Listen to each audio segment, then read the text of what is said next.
शिक्षक साथियों, इस वीडियो में हम लोग बिहार लोक सेवा आयोग द्वारा आयोजित प्रधान शिक्षक के भर्ती हेतु अरिहंत के बुक से मैथमेटिक्स के पोर्शन अंकीय क्षमता एवं स्थानीय मान के आगे के क्वेश्चंस 61 से 76 तक करेंगे।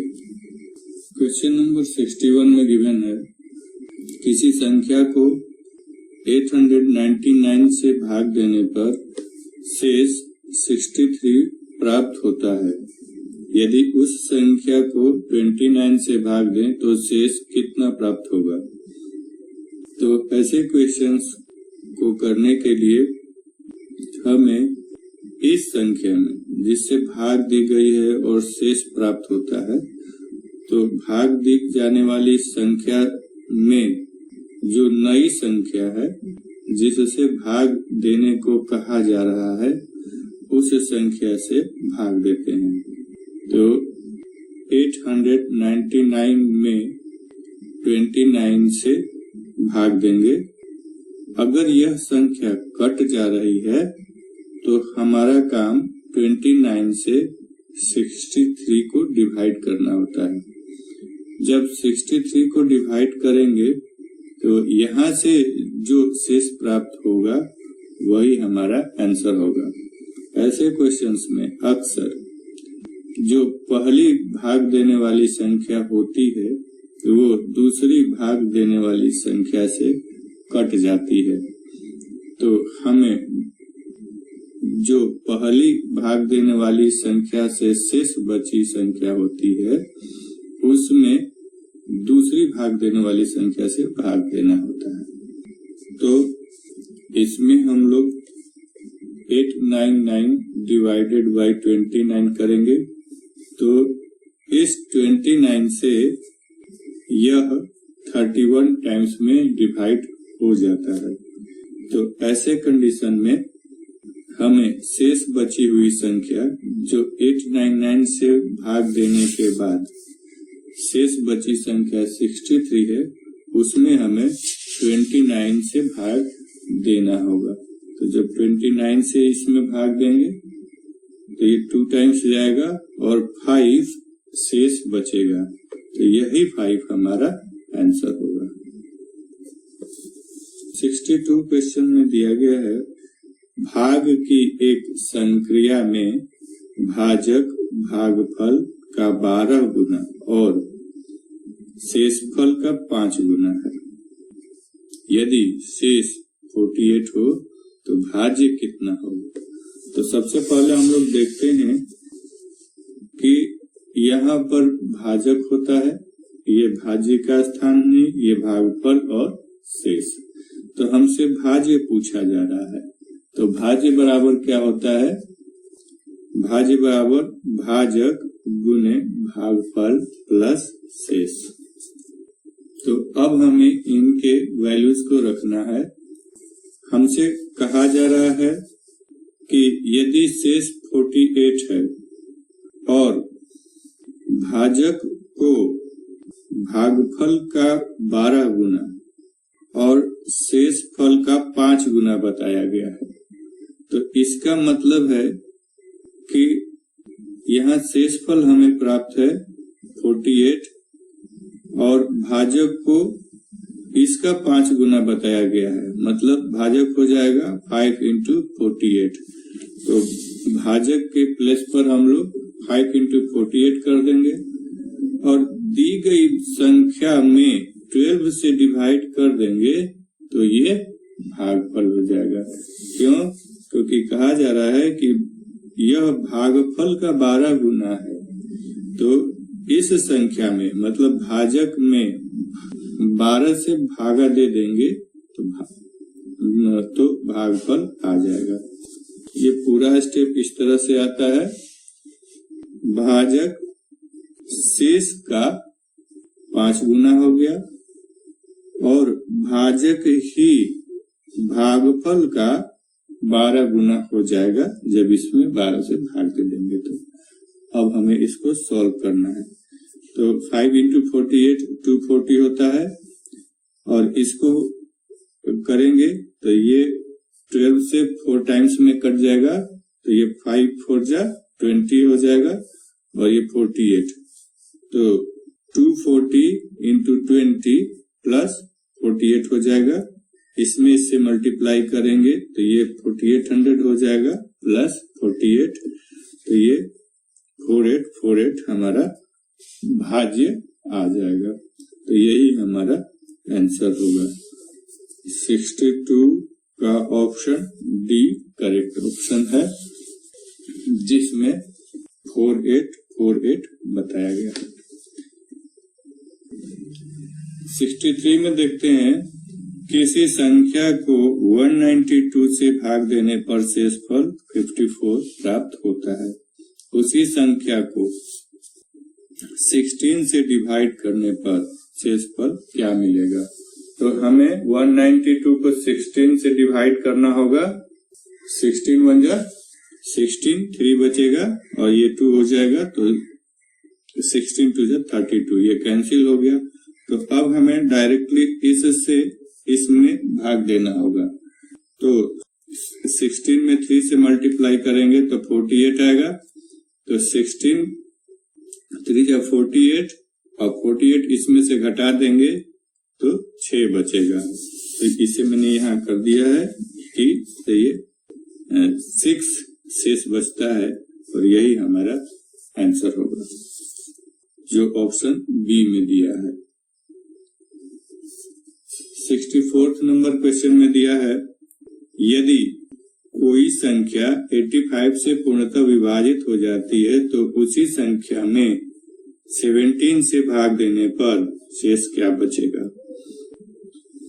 जब 85 से पूरी तरह विभाजित हो जाती है तो मतलब 0 शेष बचता है।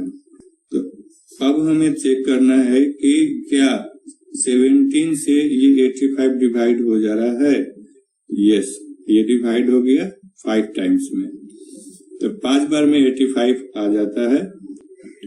यहां से भी कुछ भी रिमाइंडर नहीं बचा, ये पूरी की पूरी संख्या कट गई। तो इस तरह से हम बता सकते हैं कि 17 से भाग दिया जाएगा तो भी शेषफल 0 ही प्राप्त होगा। अब 65 करते हैं। एक 6 अंकों वाली संख्या के सम स्थानों के अंकों का योग 9 है तथा विषम स्थानों के अंकों का योग 20 है। तो ऐसी सभी संख्याएं किससे विभाजित होंगी? तो हम लोग जानते हैं कि सम संख्या के स्थान और विषम संख्या के स्थान का रिलेशन 11 से डिवाइड करने वाली संख्या में होती है। तो यदि सम संख्या और विषम संख्या के स्थानों पर आने वाले अंकों का योग बराबर हो या फिर उनका अंतर 11 से डिवाइडेड हो तो वह 11 से कट जाने वाली संख्या होती है। तो इसको हम लोग करेंगे, सम स्थानों पर दिए गए अंकों का योग 9 है, विषम स्थानों पर दिए गए अंकों का योग 20 है। इसका अंतर चेक कर लेंगे कि ये 20 माइनस 9 तो 11 हो गया। तो इसका मतलब कि जो संख्या होगी वह 11 से डिविजिबल होगी। 66 में गिवन है, जब किसी संख्या को 121 से विभाजित किया जाता है तो शेष 25 होता है। यदि उसी संख्या को 11 से डिवाइड किया जाए तो शेष क्या होगा? उसी तरह से करेंगे। 11 से 121 को डिवाइड करते हैं तो 11 टाइम्स में ये कट जाएगा। फिर हमारा काम इससे इसको डिवाइड करना है।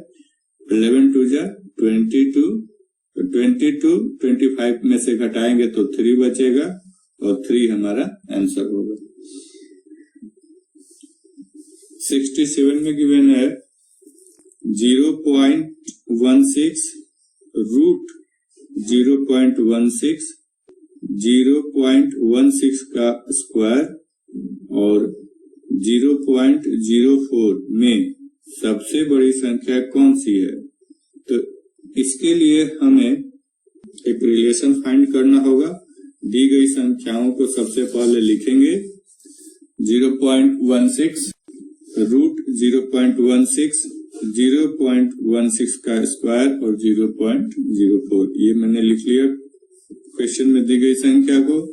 अब इसको फ्रैक्शन में चेंज करेंगे तो ये हो जाएगा 16/100, ये हो जाएगा 0.04, इसका स्क्वायर रूट जब निकालेंगे तो, और ये हो जाएगा 4/10। फिर जब इसका स्क्वायर करेंगे तो 16 का स्क्वायर 256 होता है और ये 2 अंकों के पहले डेसिमल है तो यहाँ 4 अंकों के पहले डेसिमल हो जाएगा। अब इसको फ्रैक्शनल टर्म में चेंज कर लेते हैं। इसको जब फ्रैक्शनल टर्म में चेंज करेंगे तो ये 4/100 हो जाएगा। अब हम देखते हैं कि डिनोमिनेटर में हर में सबसे बड़ी संख्या कौन है। तो हर में सबसे बड़ी संख्या ये वाली है, तो इसी के इक्वल हमें इन सबको करना हो। तो हर में यहाँ पर 4 जीरो है, तो इसमें 4 जीरो करने के लिए हमें 100 से मल्टीप्लाई करना होगा। तो अंश और हर दोनों में करेंगे तो इस तरह से ये 1600/10,000 हो जाएगा।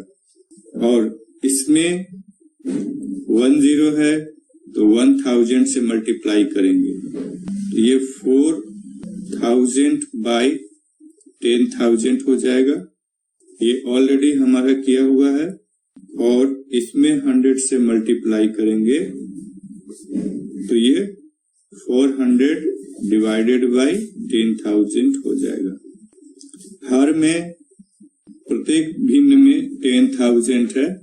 अब देखते हैं कि कौन सा बड़ा है इसमें। क्यों? क्योंकि हमसे पूछा गया है कि इनमें से सबसे बड़ी संख्या कौन है। तो सबसे बड़ी संख्या 4000 है और 4000 किस नंबर का है? रूट 0.16। तो रिक्वायर्ड आंसर हमारा यही हुआ, रिक्वायर्ड संख्या यही हो गई 0.16 जो ऑप्शन बी में दिया गया है। नेक्स्ट क्वेश्चन बहुत ही इजी है। 4 अंकों वाली सबसे बड़ी संख्या और 3 अंकों वाली सबसे छोटी संख्या का अंतर क्या है? तो 4 अंकों की सबसे बड़ी संख्या 9999 होती है और 3 अंकों की सबसे छोटी संख्या 100 होती है। तो जब इसको घटाएंगे तो यह 9899 हो जाएगा जो ऑप्शन ए में गिवन है। क्वेश्चन नंबर 69 में गिवन है किसी संख्या को 119 से भाग देने पर शेषफल 19 बचता है, तो इस संख्या को 17 से भाग देने पर शेषफल कितना बचेगा? बस 2 सेकंड में इसका आंसर आने वाला है। क्यों? क्योंकि 17 7 119 होता है, इससे पता चल गया कि ये कैंसिल हो गया और 17 से इसको डिवाइड करेंगे तो 1 टाइम्स में जाएगा और शेष 2 बचेगा। तो इस तरह से इजीली हम इसको फाइंड कर सकते हैं। क्वेश्चन नंबर 70 में दिया गया है किसी संख्या में 2 अंक हैं, यदि अंकों के स्थान बदलने से बनी संख्या को प्रारंभिक संख्या में जोड़ा जाए तो इस प्रकार प्राप्त परिणामी संख्या किस संख्या से अवश्य विभाजित होगी? तो 2 अंकों की संख्या मान लेते हैं 10x + y हो गई। जब इनका प्लेस चेंज करेंगे तो यह 10y + x हो जाएगा। जब इन दोनों को जोड़ेंगे तो 10x + y और इसको इधर कर दिया x के जगह पर तो x + 10y, तो ये हो जाएगा 11y और ये हो जाएगा 11x। 11 दोनों में कॉमन है तो इसको हमने कॉमन निकाल लिया। तो इस तरह से जो संख्या कॉमन हो जाती है उस संख्या से वो पार्टिकुलर नंबर डिवाइड हो जाता है, अतः संख्या 11 से विभाजित होगी। क्वेश्चन नंबर 71 में दिया गया है एक संख्या को जब 899 से विभाजित किया जाता है तो उसका शेषफल 65 प्राप्त होता है। तदनुसार यदि उसी संख्या को 31 से डिवाइड किया जाए तो शेषफल क्या बचेगा? तो वही काम करना होगा, 31 से 899 को डिवाइड करके चेक करना होगा कि क्या ये कट जा रहा है। तो यस, 31 से 899 को डिवाइड किया गया तो ये 29 टाइम्स में पूरी तरह से कट जाता है। तो अगला काम हमारा क्या होगा? शेष बची संख्या मतलब 65 को हमें 31 से डिवाइड करना होगा। तो जब इसको करते हैं तो ये 2 बार में जा रहा है और शेष 3 बच रहा है। तो इस तरह से हमारा आंसर मिल गया जो ए में गिवन है। 72 में दिया गया है, ऐसी कौन सी न्यूनतम संख्या है जिसको इसमें से घटाने पर शेष 3 से विभाज्य होगा परंतु 9 से विभाज्य नहीं होगा? तो हम जानते हैं कि 3 से विभाजित होने के लिए संख्या के अंकों का योग 3 से विभाजित होना चाहिए और उसी अनुसार चेक करते हैं कि क्या यह संख्या 9 से विभाजित होगी कि नहीं। तो सबसे पहले हम इन संख्याओं के अंकों का योग निकालेंगे जो 37 हो रहा है। दी गई संख्या ये है और इसको अगर जोड़ते हैं तो ये 37 आएगा और इस 37 से अगर हम लोग 1 घटाते हैं तो ये 36 होगा और 36 9 से भी डिविजिबल है। इसलिए ये संख्या अगर इसमें से 1 घटा देते हैं तो प्राप्त संख्या 3 और 9 दोनों से विभाजित हो जाएगी।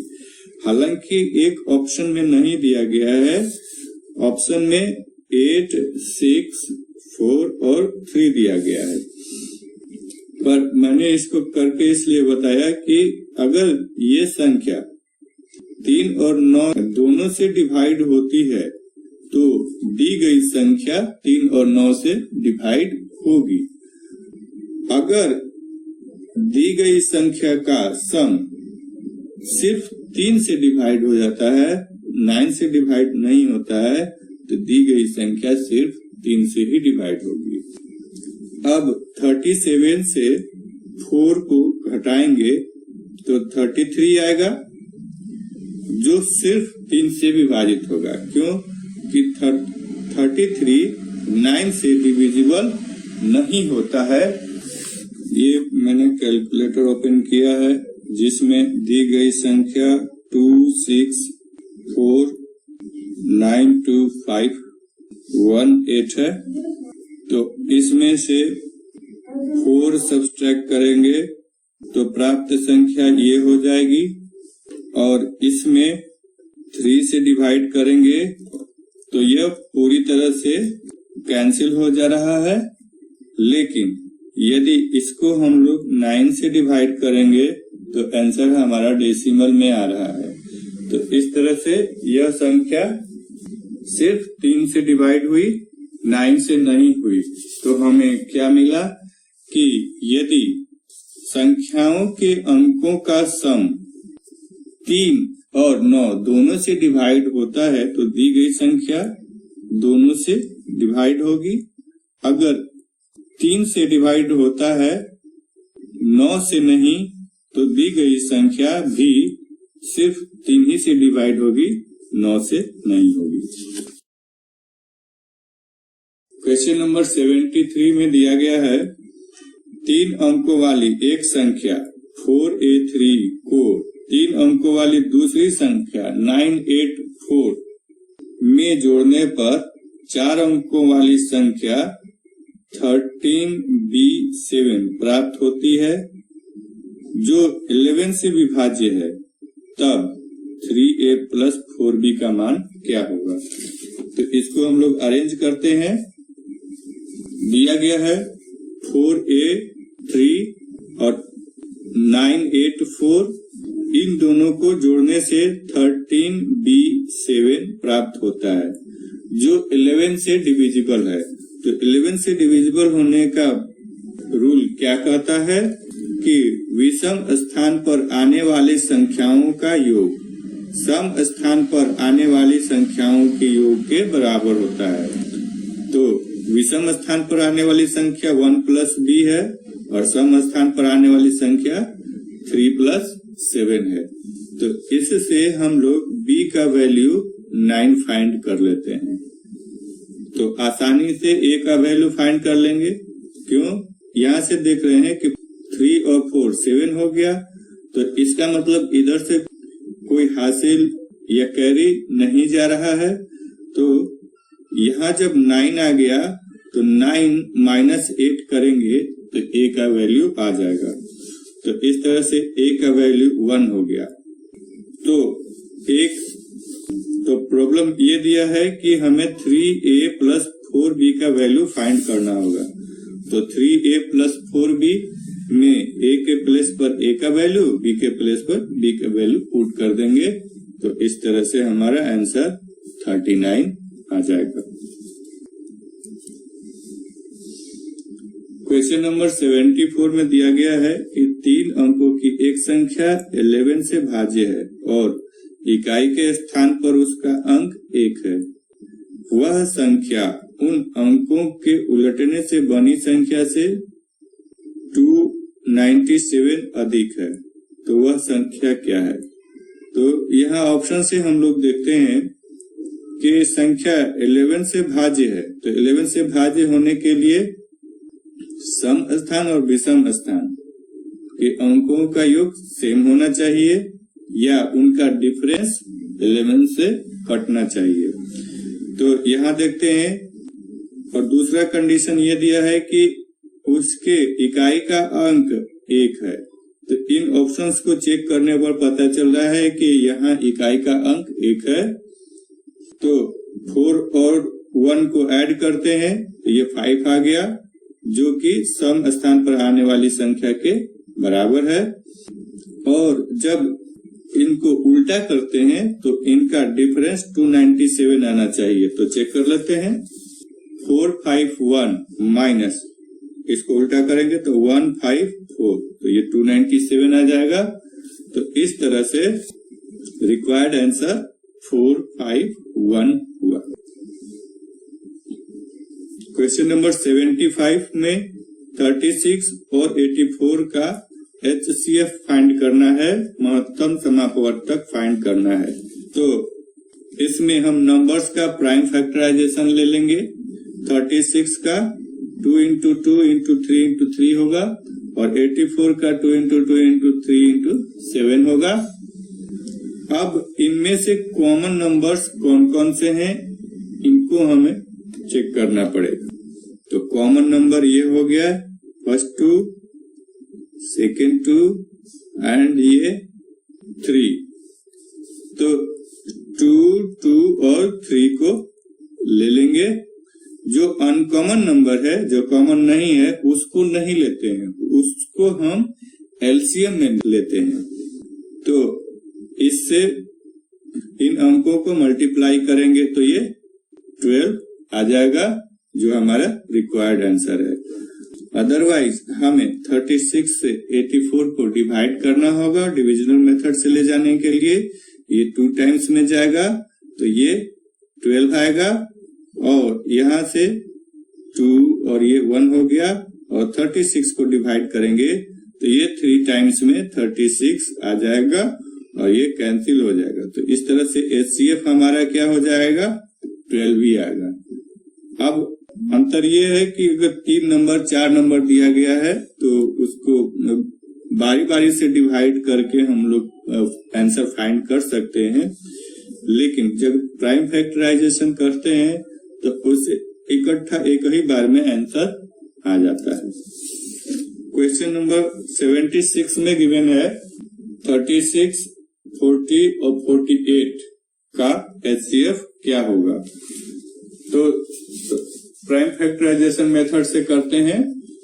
तो 36 को हम लोग इस तरह से लिख लिए, 40 को भी लिख लिए और 48 को भी लिख लिए। अब इसमें से कॉमन नंबर लेंगे तो ये 2 हो गया, ये दूसरा 2 हो गया, और इसमें से कोई कॉमन नंबर नहीं मिल रहा है। 3 इसमें नहीं है, इसमें है, तो इसको नहीं लेंगे। 2 इन दोनों में है, लेकिन अब इसमें नहीं है, तो सिर्फ 2 ही नंबर इसमें कॉमन निकल के आते हैं तीनों अंकों में से। तो इस तरह से 2 इंटू 2 इक्वल टू 4। अब यहाँ दिया गया है क्वेश्चन कि महत्तम समापवर्तक का वर्ग क्या होगा। तो महत्तम समापवर्तक तो हमने निकाल दिया 4, अब इसका वर्ग कर देंगे, तो 4 स्क्वायर इक्वल टू 16 हमारा आंसर होगा, जो ऑप्शन ए में दिया गया है। तो इस तरह से इस वीडियो में हम लोग इतना ही रखेंगे। नेक्स्ट वीडियो में हम लोग इसके बाकी के क्वेश्चन कंप्लीट कर लेंगे। Thank you for watching the video.